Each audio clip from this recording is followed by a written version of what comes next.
Good afternoon, I'm Maria Cristina Ana Escaes.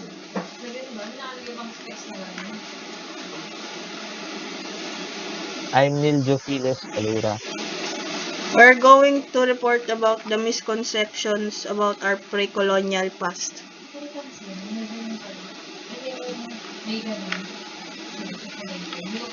Next, Neil. Yan. Explain the etymological origin of barangay.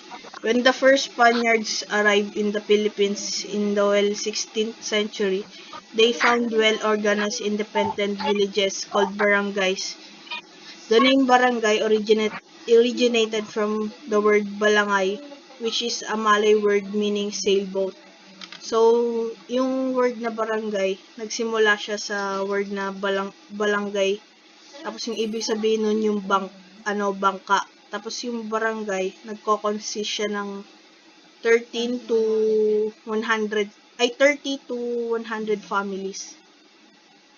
Next.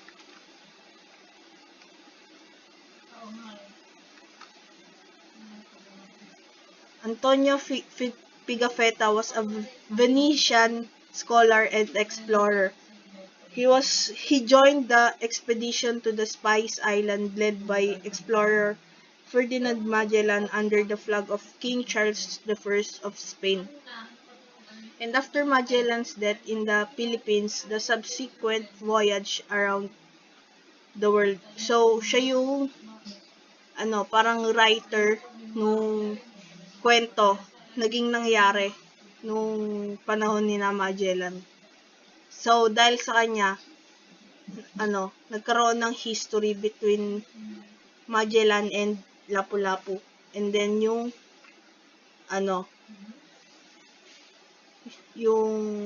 about sa Philippines. Then number two. Okay na. So,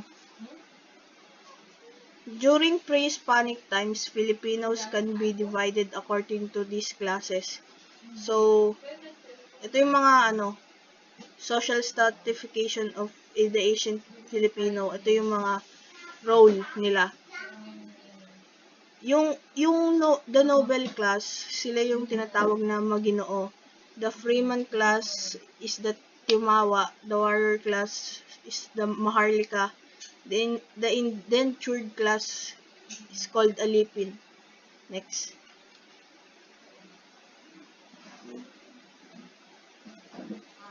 So, the noble class called the maginoo. The maginoo were the ruling class, the educated class, the royal class, and the privileged class. It was from this class that the datu would come from. The datu is the leader of the community called a barangay. He is the chieftain. He is the chieftain, somewhat synonymous to a monarch, raha, sultan, or king. So, sa apat na yon, sila yung pinakamataas na posisyon kasi sila yung ruling class. So, parang sila yung pinakamataas. Next.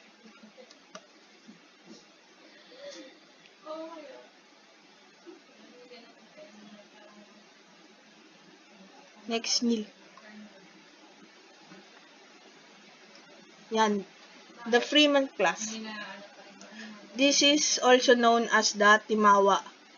Probably made up the bulk of the barangay community. They were free. They could acquire property, acquire any job they want, pick their own wives, and acquire an alipin. They were, however, expected to pay taxes and support the maginoo class. They are the only class to pay taxes and hence their importance in the community. So, parang sila yung medyo may kaya. Sila yung nagagawa nila yung gusto nila. Pero, however, sila yung nag-pay ng tax. Kasi expected sila na magbayad ng class. So, the warrior class called the Maharlika. The Maharlika had all the rights of the Timawa, but they are specifically the warrior class. They were well respected, if not revered by the barangay. Unlike the Timawa, they were not expected to pay taxes. So, hindi sila in-expect na mag-pay ng taxes kasi sila yung protection sa barangay. Sila yung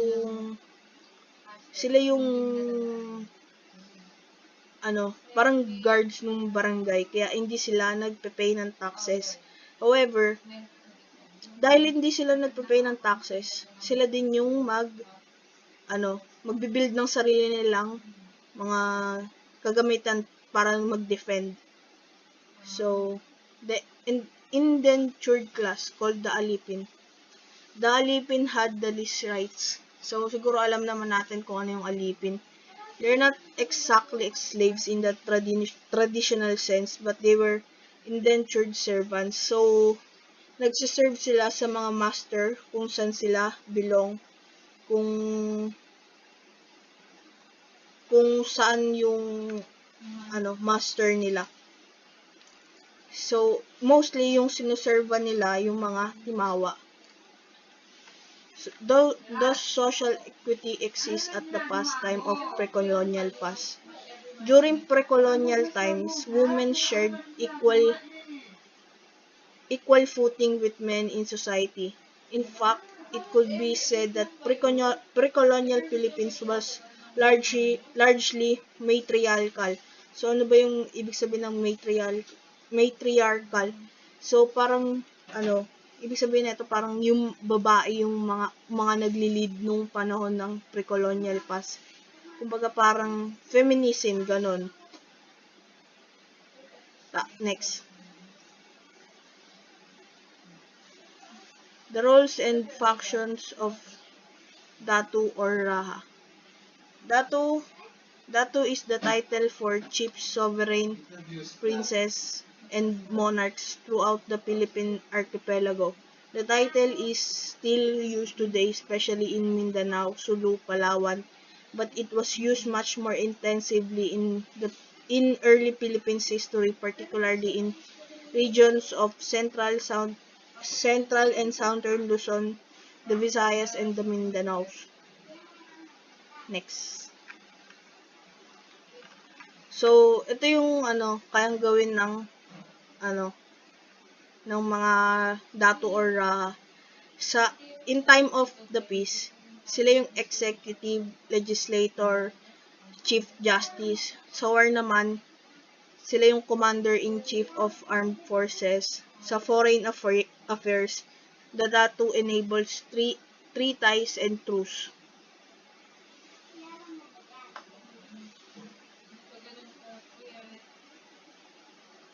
So, yung datu and ra, pwede rin sila mag-implement ng law.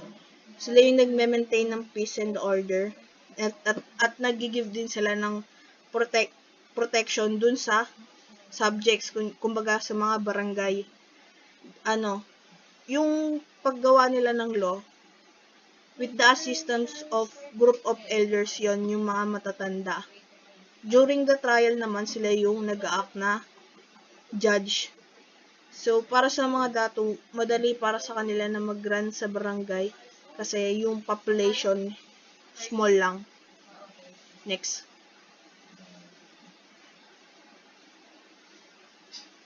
Explain the observable foreign influence being adopted by the Asian Filipinos prior to the arrival of Spaniards.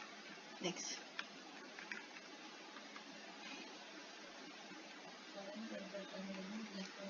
So, Chinese influence in the Asian Filipino. Yung the trade with China was the beginning of the major influence. So, sila yung pinakaunang major, hindi naman sa pinakauna, pero sila yung major, yung parang simula ng major na influence sa Filipino culture natin, sa Asian Filipinos, kasi sila yung yung big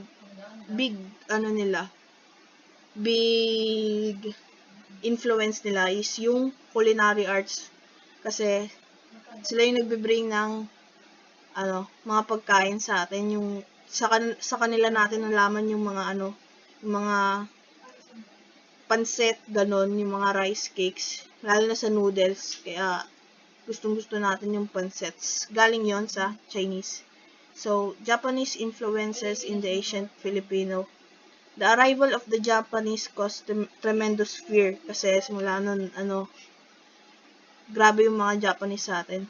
So, yung simula nung na tayo ng Japanese, nawala yung freedom of speech and expression natin. Next. So,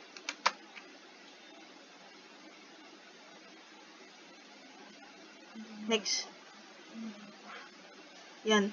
So, yung trading na naganap sa Japanese tsaka sa Philippines, yung mainly sa pottery kasi mahilig yung pottery nun. Tsaka yung gold. Yung mga gold, yung Yamashita's gold yun. Sa mga Japanese yun, binoon yun dito sa Pilipinas. Tas yung kapalit naman natin sa kanila, trade natin sa kanila yung mga goods natin tsaka mga pearls. So, yung Amerika naman, sila yung nag-introduce sa atin ng free education. So, sila yung nagturo sa atin ng English for free. Next.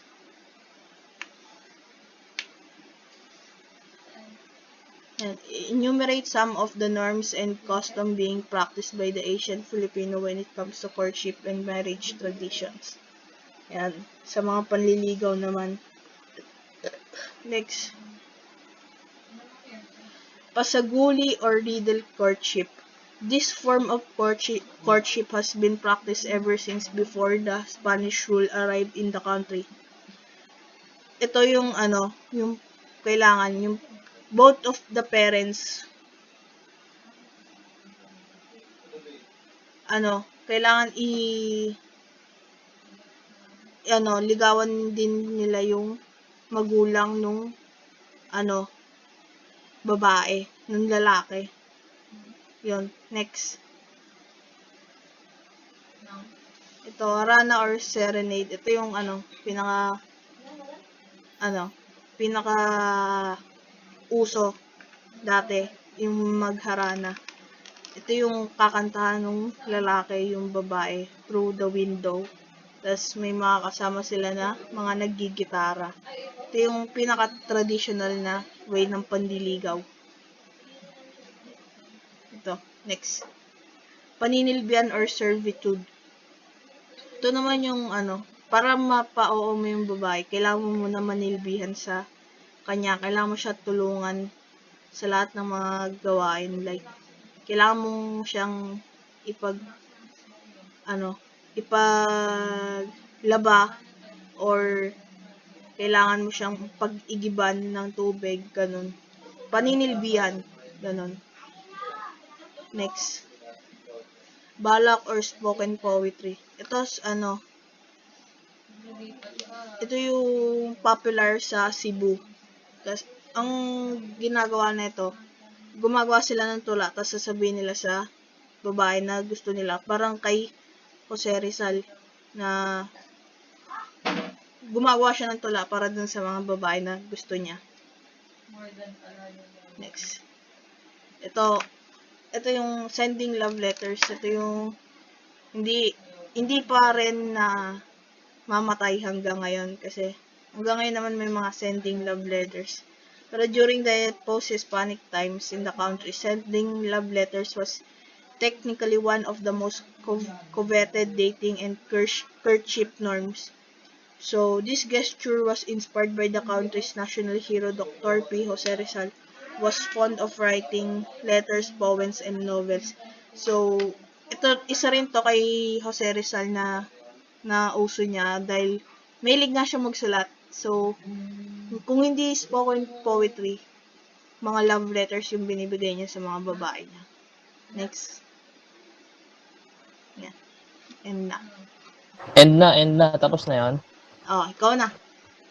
Sige, ako na. Okay.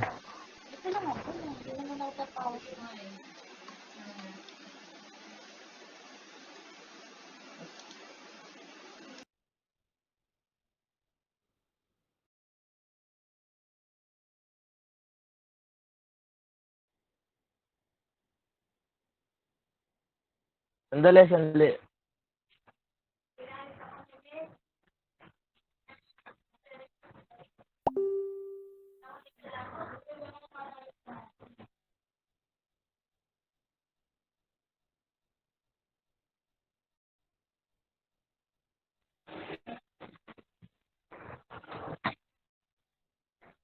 Okay na?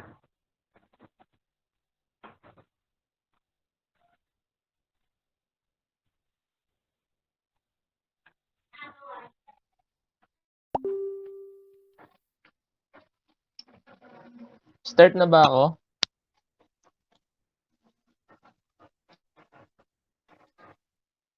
Naka-off mic mo, naka-off mic. Start na ako? Sige. Describe the clothing and dress code being prepped by various indigenous group based on the documents showcased in the Boxer Codex. Explain the significance and purpose of tattooing in Visayan tradition as elaborated in the said ancient document. First one is the Visayans are accustomed to paint their bodies with some very elegant tattoos. They do this with iron or brass rods, the points of which are heated on fire.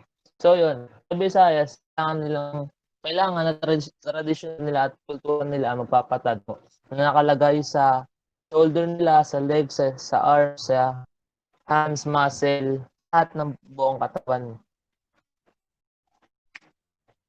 Tagalog noble,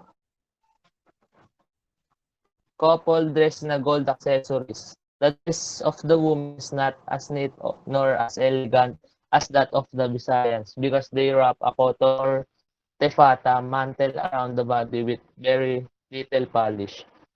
They wear jackets and skirts in the same way we have described of the Visayans.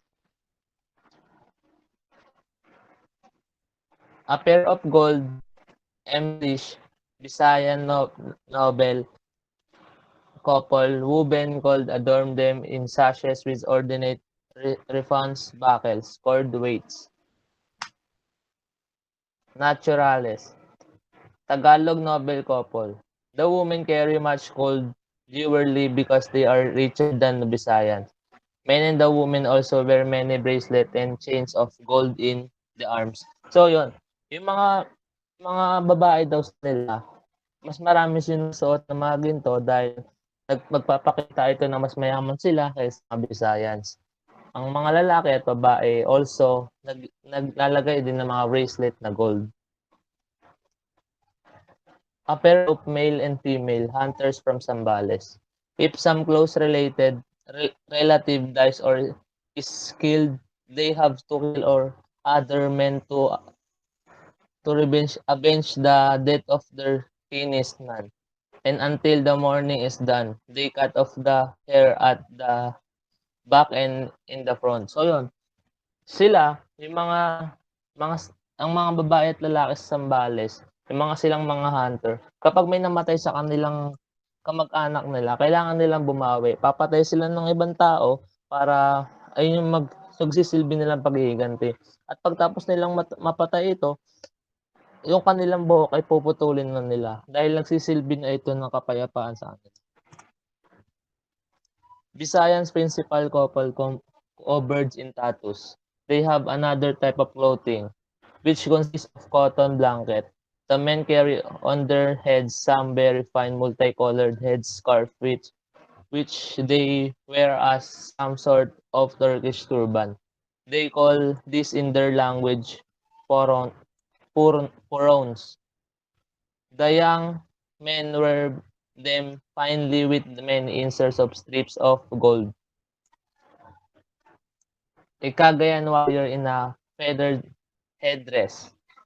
They wear their hair long up to the shoulders and cut short at the front up to the temples. They wear on their heads crowns or garlands made of fragrant herbs. The weapon are lances and shields a fathom long and 3/4. Negrilos or Negrito, hunting couple. The majority of these bowmen or archers are Negritos. There are many herbs or a drop of which, introduced into the bloodstream, would cause quick death unless remedied by another herb. Tagalog common men, the Moros.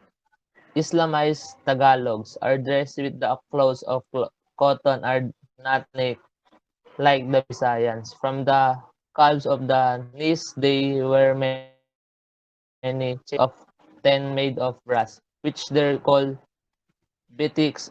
Bitik. These are worn only by the men who regard them as very stylish. Visayan couple, Sambales hunting team, Sambales warriors. Similar to the Pintados, the highland tribes of the Cordillera also practice tattoo rituals or pagbabatok. The primary purpose of tattooing among the Ifugao, Kalinga, and Bontoc ethnic groups are related to hunting status signify a man's transition from being a recognized headhunter to a fearsome warrior. Culture and history owes a lot of things to arts. Without the great master, pieces from erudite, erudite men and women of the past that combine both their imagination and a seed of truth interwoven in the very poetic lines, vivid prose and brush strokes. Modern society might fail to have an interest in understanding how their ancestors made sense of their world and how those beliefs and values are carried forward today. Discuss the historical errors rectified by Jose Rizal on the description of ancient Filipino culture and tradition as mentioned by Antonio Morgan's accounts on this book. Se- Sucesos de las Islas Filipinas. Enumerate at least 5 misconceptions or misinterpretations by the Spanish historians. Please refer the essay written by Ceresal. Indolence of Filipinos for other reference. First one is the pandemic originated in Spain. No one believes the so-called Spanish flu. Originated in Spain, this pandemic likely acquired this nickname because of World War I, which was full swing at the time. The major countries involved in the war were keen into avoiding encouraging their enemies. So reports of extent of the flu were suppressed in Germany, Austria, France, and United Kingdom, and the US, by contrast, neutral Spain had no need to keep the flu under wraps. To create the false impressions that Spain was bearing the brunt of the disease. The pandemic was the work of supervirus.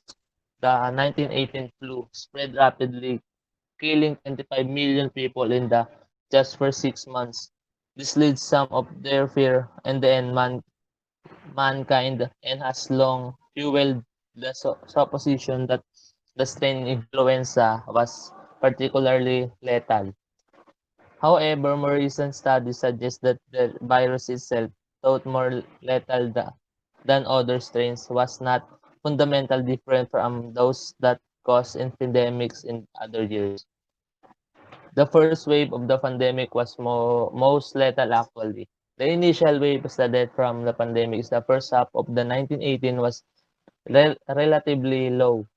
It was is the second wave from October to December of the year that the highest death rates were observed. A third wave is of 1919 was more lethal than the first, but less so than seconds. Scientists now believe that the marked increased deaths in the second wave was caused by conditions that favored the spread of a deadlier strain. People with mild causes stayed home, but those of Serbs cases were often crowded together in hospital and camps, increasing transmission of the more lethal form of the virus. The virus killed most people who infected with. In fact, the vast majority of the people who contracted the 1918 flu survived. National death rates among the infected generally did not exceed 20%. However, death rates varied among different groups. In the US, deaths were particularly high among Native American population, perhaps due to lower rate exposure to past strains of influenza. In some cases, internative communities were wiped out. Therapies of the day had little impact on the disease. No specific antiviral therapies were available during the 1918 flu. That's still largely true today, where most medical care of the flu aims to support patients rather than cure them. One hypothesis suggests that many deaths could actually be attributed to aspirin poisoning. Medical authorities at the time recommended large doses of aspirin up to 30 grams per day. Today, about 4 grams will be considered the maximum safe daily dose. Large dose of aspirin can lead to many of the pandemic symptoms, including bleeding. The pandemic dominated the day's news. Public health officials, law enforcement officers, and politicians had reasons to underplay the severity of the 1918 flu, which resulted in less coverage in the press. In addition to the fear that full disclosure might embolden enemies during wartime, they wanted to preserve the public order and avoid panic. However, officials did respond at the height of pandemic. Quarantines were instituted in many cities. Some were first to restrict essential service, including police and fire. So, yun. Thank you.